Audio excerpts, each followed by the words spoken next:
So now let's dive into SEO and keywords. And this is a massive, massive topic with a lot of third-party tools that you need to really dive fully into this. But what we're going to talk about in this lesson is what ChatGPT can do and how it can help you with SEO. And just to give a little bit of an overview, what Google uses to rank its searches is something called latent semantic indexing. And what that is back in the day, you used to be able to just pad your articles and blogs with keywords. Like, for example, we're going to talk about skateboarding in this lesson. You would say skateboard, skateboard, skateboard, skateboard again and again in your article, and it would boost it to the ranking at the top. Now they use latent semantic indexing, and what that does is it groups keywords with what they're related to. So skateboarding is related to skateboard tape, bearings, skateboarding decks, all the other terms that align with that main term. You're going to want to make sure that you're using that, and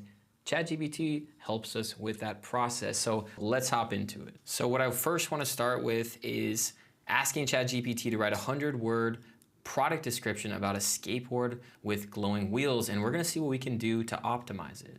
Now what I want to do is generate the high search volume keywords for skateboarders, aka my target audience, when they're looking for online products.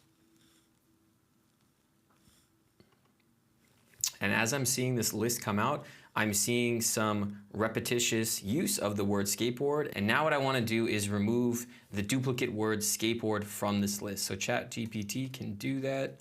The words skateboard and skateboards.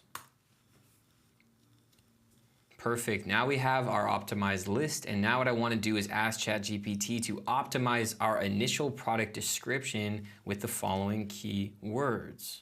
So I'm going to copy these, put it in our prompt. So now we have our updated and optimized product description. Let's see what other techniques we can use to enhance our search engine optimization. So what I'm going to ask is for ChatGPT to suggest content topics that are likely to perform well in organic searches. It's going to come up with a list of product ideas and content ideas that I can go and create. So it came up with 15 new content ideas that I can go out and produce and upload online to show up in more organic searches. Let's see what else we can do. Now I'm going to ask it to analyze my competitors' keywords and determine what they're targeting and how to optimize my content to beat them in search rankings. Perfect. So it gives me the other tools that I can look into to further improve on my keyword search analytics. And you can continue to dive down this and follow the steps that it outlines and ask for more clarification and further ways to upgrade your SEO.